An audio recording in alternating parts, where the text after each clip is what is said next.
We are the backbone of this country, and we are not going to allow anywhere, any opportunity we have, we are going to tell the people, we are going to sensitize the world. We, as citizens of this great country, we believe nobody is better than anybody in Nigeria. No region is better than any region. No individual is better than anybody. Above all, no northerner is better than any northerner.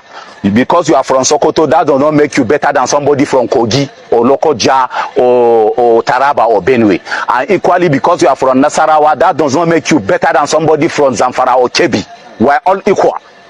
We are all equal. So that era of lamenting political or whatever, we have an individual that came some years back for his selfish interest, telling us that we don't have leaders in northern Nigeria. Why Yakubu Gawan is alive, General Tiwa Danjuma is alive. We have Emir of Lafia, he's currently alive. You know him, what's that his name? President Emir of Lafia, with all his antecedents as a judge. Ibage. Bago, justice is alive. We have Etunupe, we have Sultan of Sokoto, we have Sarkin Zulu, we have Gara of Donga, we have a lot of, we have Lamido of Adamawa. Somebody will come telling us that there is no leader in northern Nigeria. Our message to entire Nigeria is, let's support the system. Without supporting the system, the pilot will crash and everybody will crash. And by the grace of God, the pilot of this country will know crash. We are going to survive. Nobody is perfect. Tinubu is not perfect because they didn't give you what you want. Your problem is your children. None of them talking their children is in this country. None of them. This group of people, the ACF, are opposition. They are not for the North. And that's what I want to make clear. The elders, these are elders of the North. They are not. We had only 6 years of elders in the North. And those are the likes of Sardona. They are not our elders. Bashir Dala too? They are not speaking for the North. The Arawa Consultative Forum? Yes. And I'll take you through and I'll give you reasons why. Infrastructure is not the problem of the North. We don't need infrastructure from the federal government in the North. What we need in the northern Nigeria is unity, and they know it. Unite us. An Idoma man cannot be governor of Benue State. A Muslim in Plateau State cannot be speaker in the state assembly. A Christian minority in Borno State cannot be a governor. You are from Kwara and a Christian. Can you be a governor of Kwara State? These are our problems. Religion and tribe. Let there be one religion, one tribe, and that should be the northern Nigeria. Let them unite us. The federal government will come asking us to give them. We have 424 local governments, every of which have economic potentials to tap into it. We have vast lands. We own the land in Nigeria. So you're one of those who say leadership is a major problem in the North? Yes, we don't have it. The groups that are supposed to be leaders are political. These are Atiku people. We know the people that have joined them. A lot of people that are aggrieved in the party of APC have joined the ACF. They have met the president during campaign. Let them tell us how many governors they have met during the campaigns. What did those governors promise, and how have they held them accountable? 19 states of the northern Nigeria. Have they ever written to any governor in the northern Nigeria? Let's look at Arwan. This president has been very fair with the governors. Immediately he removed subsidy. They triple the monies they collect after every fact. And he's been very transparent and giving them the money. And the governors are taking the money, some doing well, some they're stealing the money. ACF, Northern Elders Forum, every northerner that is outspoken and saying, I'm a northerner, I want the North to grow, ask your governors. There are governors there that are collecting billions and billions of naira every month from the federation account. Lazy people. Not doing anything. Which major infrastructure would you say in the last 2 years that this government has bequeathed to the North? Borno to Kano is 500 and something kilometers times 2 because it's a dual carriageway. Times 2 is about 1,000 kilometers. Have you ever had any southerner calling out Borno to Kano? Why is this built? Give us something in the south because this is built. Tell me anywhere in the south that has ever had any good road, dual carriageway that is 500 kilometers. Abuja to Kano was constructed by IBB. Tell me any road in the south. So if they have a president today that is now concerned about their infrastructure, is southern Nigeria not Nigeria? Showing these are people that were badges of regions. You and I were born into United Nigeria. If they love the people of Nigeria, they should speak for the people of Nigeria. They should speak for the citizens. They shouldn't speak for a region, because it is dividing us. The major problem of the country, Nigeria, is from the northern part of Nigeria. The people sitting on companies in the northern region in Nigeria. The problem is the cabals.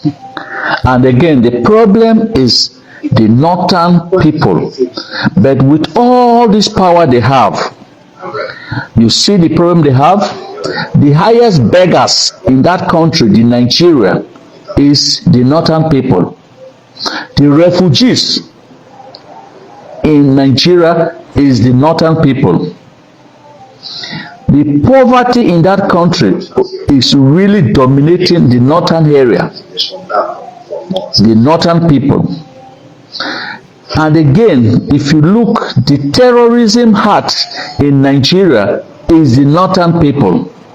They use the terrorists as a power to dominate the eastern and the south so that they can rule forever, but they are not even treating their own people good, only looking about their children and their wives.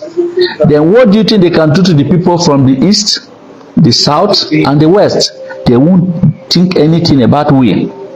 That is now why we have to combine now together to make sure that we fight this fight. We running out of the country cannot save the situation. We have to go back to that country and fight the fight. The problem is the northern. If they like, they come and arrest me. Anytime I go to Nigeria, if they like, they can put my picture in the airport. I'm saying that the problem is from the northern and the cabals. The only thing that will stop this thing is to team up with the youth of the northern people, so that they have to do a serious war against this northern cabal, so that they have to drive them away from the system. If they took over power without the power of the cabal, the great Nigeria will return back to a great country. In overseas, we have the best doctors. All of them belong to Nigerians. Good engineers. The person that manufacture JPS, General Global Position System, JPS, is a Nigerian person that do it in America. So we have the technology. The people from the southeast, they have the technology. The only thing is this northern people is our problem. That is why we split around the whole world like the Israelites. Today we have to go back and fight that fight so that Nigeria will be peaceful. And we should know that our enemy is the northern people. It's not the south, it's not the east. Our enemies are the northern people. We should know that. The protest, any protest you want to make, you must make sure that it's the northern people you will face. Our problem is the northern. So let's go and fight them. Thank you, brother. The truth is this. Buhari, the former president of Nigeria, died in the year 2027, January 31st. Because I am taking this opportunity to reply to this man who said this is a conspiracy theory, that the northern people are not hungry for power. All of us know that since Nigeria started from the onset, that the northerners have been ruling Nigeria more than every other ethnic group in Nigeria. So that is by the way. To also portray my point that Buhari died 2017, January 31st. When Jimmy Carter died, the world knew about it and they gathered and buried him. When Queen Elizabeth died, the whole world gather and bury her. Lastly, the Pope Francis, when he died, even Tinubu went for the burial. He was invited. Now you are telling me that the former president of Nigeria died. It was like where a houseboy died. No news, nothing. The word news is not even saying about it. How about? Let's tell ourselves the truth now. So we know what is happening. We have seen the children of, we have school with children of Tinubu in this country, and we are still running with Sheyi in this country. We see what Sheyi is doing. None of them, their children is humble as Sheyi Tinubu. We are practical, we are street people. Northern Nigeria love lies. Kai, these guys, they love lies. And them don't too they comfortable with the lies to the extent they come dislike the truth. They don't use it hear truth. When they see somebody when they tell them truth, then go vent their dislike and their anger on that person instead of cross-checking whether waiting this person they talk now true. You see, this issue of loving lies is not an issue that is peculiar to northern Nigeria alone. The entire Nigeria, we Nigerians, we love lies. But you see northern Nigeria, it's top there, it's topping the list. You see, we are in a country that is busy lying to us politically. They lie to us religiously, they lie to us culturally, they lie to us socially. I think some of the lies when me I got to unlearn in my early life was, if you drink coconut water, you no go no book. If you eat egg, it will make you start to steal. All these little lies where they tell us. Now, when I started this series of exposing lies and truths, Northerners started saying all manners of lies. Oh, they control Nigeria. I told you, you don't control nothing. You don't own jack. You don't own nothing. Oh, they decide who become the president. For real? Not. You decide who becomes the president. How come the numerous times when Muhammadu Buhari run for presidency, how come only not Sophie deliver him? How come wait until get sense say make form alliance with Western Nigeria before fit deliver him? How come Atiku don dey pursue? How come never fit deliver Atiku? Kwankwaso don dey pursue. How come never fit deliver Kwankwaso? We made the majority voting strength. Who tell you? You see, even when you know say the vote una dey produce from north na lie, you still choose to believe that lie. If una truly get the voting strength of Nigeria, once election don dey come, una for no dey run, dey go Niger. They go dey bring una like minds, una Fulani brothers and all of una. Make they enter the country, make they come make up una numbers. If una actually get voting strength, I'm talking to northerners now, una for not infiltrate our INEC to the point that only one northerner they get up to 2-3 voters card. If una actually get voting strength, una not going to allow minors, little children, queue up, mamas and everything, they count all of them as voters.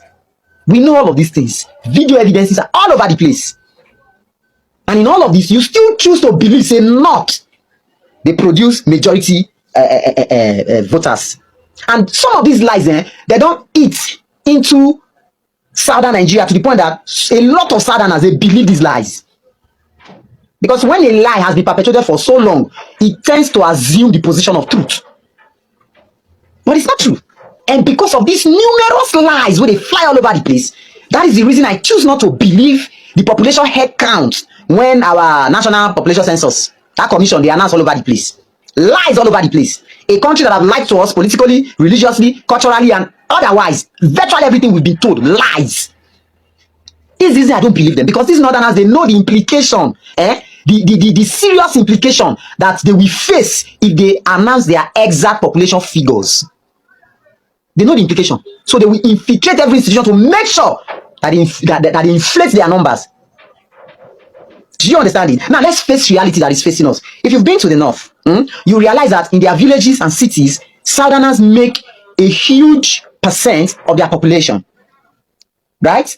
When I mean, like take for instance now, how many Igbos they Kano State? Their most populous city. How many Yorubas they Kano State? Now, turn the mathematics or turn the table around. How many northerners they for Port Harcourt? How many northerners they Lagos? How many northerners they Oka? How many northerners they Asaba? How many northerners they Akwa Ibom? And that is Uyo.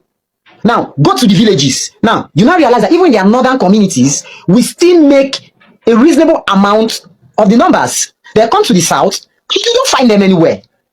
Now, talk about Nigerians who are in diaspora. Nigerians that are in China, Nigerians in UK, Nigerians in Italy, Nigerians. So you can't even quantify it. Do you understand? Now, let's talk about the languages. We have 3 major languages in the country, right? 3 major languages with huge population. Only one is concentrated in the north. 2 are in the south. Now, if you check top 20, you will discover that southern languages top the list far better than northern languages. How come all of these things are indicating that south is leading, but once it comes to population head count, automatically, miraculously, north will top the list? How come? These are some of the things that we should be asking ourselves. These are some of the parameters and rubrics we should use to judge some of these things, not those fraudulent things that your National Population Commission, whatever they are called, are busy releasing all over the place, hyping and over-bloating, inflating figures unnecessarily. The reason we should use things that we are seeing every day, things that are informing us every day to judge these figures is because Nigeria as a country, the institutions in Nigeria have been lying to us from time immemorial, day in, day out. Politicians lie, clergymen lie, traditional rulers lie, even our parents lie. Liars all over the place. And then which day here, another person dropped a comment and said that, oh, I'm just talking, man, I don't make not verse, so if not, I know say I'm not the feed the nation, not is feeding the nation. My next video will be on not feeding the nation. We will discuss these things and get to know the truth. Until you employ your brain to reason this to they tell you so, you go chi, you go chon. We know they pray, I don't go fit fool you. So we need government with an agenda. Northern Nigeria, we must come with an agenda, not personal interest. Want to destabilize or bring all these things, all what they are saying will not stop us from doing what we are doing. So we're all one. May God Almighty Allah unite us. Above all, we're with this administration, and things must be better in Northern Nigeria and Nigeria at large. Let love lead. Thank you very much. So what are they telling us? We must come as Northern Nigeria. We must come as Nigerians. Above all, nobody is better than anybody. No Northerner is better than any Northerner. Alhamdulillah, our parents are still alive. We don't insult because of our parental background. Tiwa Danjuma is our father. We are from the same home, the same tribe, the same region, the same local government. They didn't taught us how to insult. We only come and say the truth. Festo Keyamo said if Peter Obi agreed to deputize Atiku Abubakar, the Christian demography will pull out the 6 million votes they gave Peter Obi in the last election. And Festo Keyamo is a big liar. He is a big liar. Let's do the analysis together. If Peter Obi deputized Atiku Abubakar, the Christian ticket or the Muslim ticket you are talking about, the Christian in the North Central in Nigeria will not support Muslim ticket. They would rather support a candidate that have a vice as a Christian. They would rather support a candidate that have a vice as a Christian vice. Which Festo Keyamo later say now the Christian would rather vote APC because APC have a pastor first lady. He said APC have a pastor first lady. What has to do with a pastor first lady? it doesn't make any sense, right? Now let's talk about this. Does Peter Obi vote in the last election truly Christian vote? No. Peter Obi have some Christian numbers of vote. Most of the Christians voted Peter Obi, but you cannot say all the 6 million votes are for the Christians, because most of the 6 million votes come from the south, come from the southeast. So people in the southeast would rather support their brother as a vice than to go and support Tinubu, that even they don't, in his administration they are not even Senate president, they are not House of Reps. You understand? So you can't say people in the southeast they will leave Peter Obi as a vice president and go and support Tinubu. This is a big joke. This is a big joke. And you can't say Christian in the North Central will not vote Atiku and Peter Obi ticket. They will go and vote Muslim ticket. They are just silent now because it is not election time. But if you know that with due time, these people will support a Christian vice. A ticket that have a Christian vice. The reason why they did not support Atiku last time because they have a strong Christian candidate, and on their calculation, they believe that the Muslims have 3 candidates. So the Muslims are going to split their vote. So Peter Obi will generate from that Christian vote and become a winner. But politics backfire, because politics sometimes it's not just about the number. It is about the alliance. You understand? Because you may have the excess number in your region, but if your alliances in other region is poor, you are failing. You are failing. So I believe a ticket of Atiku Abubakar will give a vote, a 60% of vote in the north. And a ticket of Peter Obi as a vice president will give us 80% of vote in the southeast, 50 or 60 in the south. Then if you go to the southwest, we'll manage 30%. And if you go to the northwest, we'll manage 60% or 70%. Northeast, we are getting 80%. If you go to north central, and then maybe there we are going to do a game of 50-50 or 60-40. So a ticket of Atiku Abubakar and Peter Obi is what APC don't want to see. But as a political analyst, we already read the game before they thought of it. That's all I have to tell you. Yeah, don't be panic. Not let anybody tell you, say Peter Obi because the vice president obedient are not going to solve. Who are obedience? Who are obedience? Who are obedience? Ask yourself, who are obedient? Where did obedient belong? Some of them belong to southeast. Some of them belong to south. In the southwest, they are no longer there. They want to support their brother. If you come to north, we don't know anything called obedience in the north here. We don't know anything called obedience in the north. So don't let somebody deceive you. Politics beyond that. Everybody is now talking about we want out.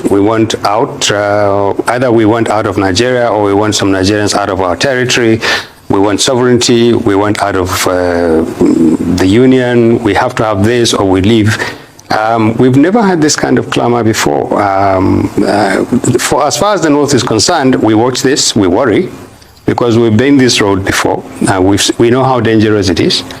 The North is not the custodian of Nigerian unity. We have played our role to keep this country together. We'll continue to play our role to keep this country together to the degree that it serves everybody's interest. We see a situation where people single out the North as the only target and the only obstacle to their desire to continue to be outside Nigeria or to be in Nigeria, and we reject that role. We have issues with Nigeria. We have very many problems with Nigeria. We would like to sit with other Nigerians to discuss them if they're willing to. But what you see is as we said in the statement, is the capitulation of responsible opinion. People who should say, when people like Sunday Igboho and irredentists from the southeastern part of the country, or even from the south, when people like that speak glibly about, oh, we want this republic, we want that republic, we don't want to be part of Nigeria. There are supposed to be Nigerians who know the implications of this kind of thing. They should speak up. But unfortunately, they've lost the political ground to minions and upstarts and adventurers.